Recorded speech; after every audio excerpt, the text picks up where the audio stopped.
Bagsak ang egg production ng mga RIR ko ngayon. Kasi sobrang init ng panahon. Sa halip na kakain sila ng totoo, may mga natitira pa sila. Mas inaatupag nila yung tubig. Tingnan nyo, mag-aalas 5 na ng hapon. Talagang inom pa rin sila ng inom. Minsan, pag nakapahinga sila, nakanganga sila. Medyo lumabig na ng konti ngayon, pero tubig pa rin ang inatupag nila. Nakakatatlong lagay ako niyan. So, ibig sabihin, 6 liters ang naibibigay ko sa kanila. Hindi man nila nauubos sa hapon na yung pangatlong bigay ko na 2 liters. Pero 3 beses ako naglalagay dyan sa 2 liters na yan. At nung isang araw, nakapaglabas sila ng soft-shelled egg. Tapos, 3 araw yun na sunod-sunod na sobrang init kasi.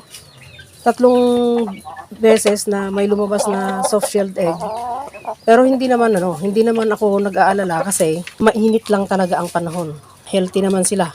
Yun nga lang, tingnan nyo, mag-aalas 5 na nakababa pa rin ang pakpak nila. Kaya affected yung feed intake nila. Mas inaatupag nila ang tubig. So yung soft-shelled egg, tapos may lumabas din na yung shell ay marupok. So hindi pa naman sila matanda tong mga to. Pero yung panahon, yun kasi minsan, yun ang cause ng nakakalabas sila ng soft-shelled egg. Kasi sa halip na magamit nila yung calcium doon sa pag-form ng shell, no, na matigas, nagagamit nila yon para palakasin yung mga buto nila, para hindi sila matalo ng init, para hindi gumupo yung katawan nila, para manatili silang nakatindig ng matikas silang mga inahin. Kaya yung panahon na napakainit talaga, minsan bumababa ang egg production, tapos nakakapaglabas din ng soft-shelled egg, lalo na kung may matanda na sa kanila, no? At ang pagkain nila, yun, hindi na uubos. Kaya salit-salit ang ginagawa ko. Ngayon, halimbawa, nagbigay ako ng 130 grams per head per day sa kanila. Sa susunod na araw, bukas, pag makita kong hindi ubos, winang 100 grams per head per day ko na lang para maubos nila. Tapos kinaumagahan, bibigay ulit ako ng either 120 grams or 130 grams per head per day. Inoobserbahan ko na lang kung maubos nila o hindi. Kasi dati yung 130 grams per head per day, talagang ubos nila talaga. Yun yung mga normal na panahon na hindi naman yung malamig ang panahon, pero yun yung fair weather condition. Kaya tingnan nyo ngayon, hapon na. Ayan may natitira pa. Kahapon naglagay ako ng 100 grams per head per day lang. Tapos ngayon naglagay ako ng yung normal na kinakain nila, 130 grams per head per day. So inobserbahan ko kung hanggang mamaya mauubos nila yan. Ano pa naman, 4:38 pa lang naman. So hanggang mamaya titingnan ko kasi i-check ko pa rin yung inumin nila.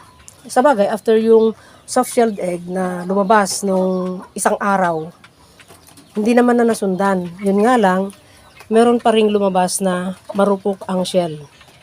Bata pa naman tong mga to, hindi pa naman yung matanda talaga. Pero yun nga, dahil sa init, nagagamit nila ang calcium para patigasin ang bones nila sa halip na mapatigas yung shell ng itlog.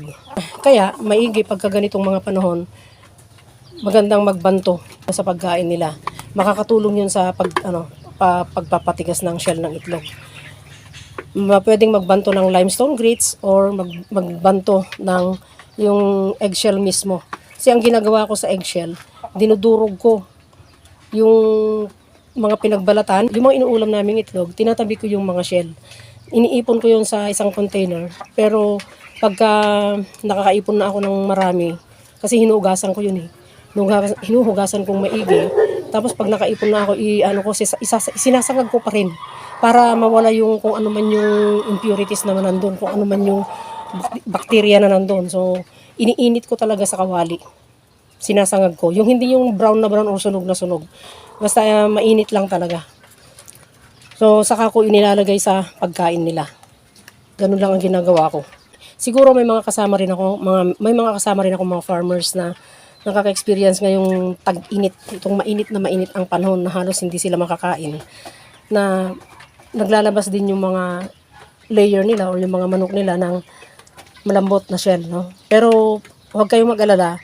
Kung kaunti lang naman yon at wala naman sa maximum limit ng soft-shelled egg na ilalabas yung inilalabas nila, ay huwag kayong mag-alala. Kasi kung kagaya ng halimbawa, may isa, dalawa, ganun lang, lalo na matanda na. So huwag kayong mag-alala kasi hindi yun magiging malaking problema. Lalo na kung naobserbahan mo after few days or at naglagay ka naman ng remedy na correct, ibig sabihin, nagkaroon lang sila ng calcium deficiency dahil sa stress, dahil sa panahon, or dahil sa katandaan. Ganun lang.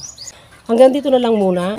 At sana huwag kalimutang mag-like, mag-subscribe at pakihit ang notification bell para sa susunod na mga videos ay ma-notify kayo. At salamat sa lahat ng mga sharer, yung mga nagko-comment, lahat ng mga subscriber ko, both old and new at yung mga hindi nag-skip ng ads. Thank you, malaking tulong yun sa channel ko. Sana pagpalain tayong lahat araw-araw at mapanatiling masaya, masigla at malusog ang ating mga manok at mapataas ulit ang production pagka lumamig-lamig konti ang panahon. Na hindi kagaya ngayon na ang init-init na talaga namang bumababa ang egg production dahil hindi sila nakakakain ng tama. Dahil hindi nila nauubos yung ration nila dahil sa init at mas inaatupag nila ang tubig kaysa doon sa pagkain nila para sila ay convert sana ng itlog, sana para sila ay makapag-produce sana ng mas mataas at magagandang size ng itlog.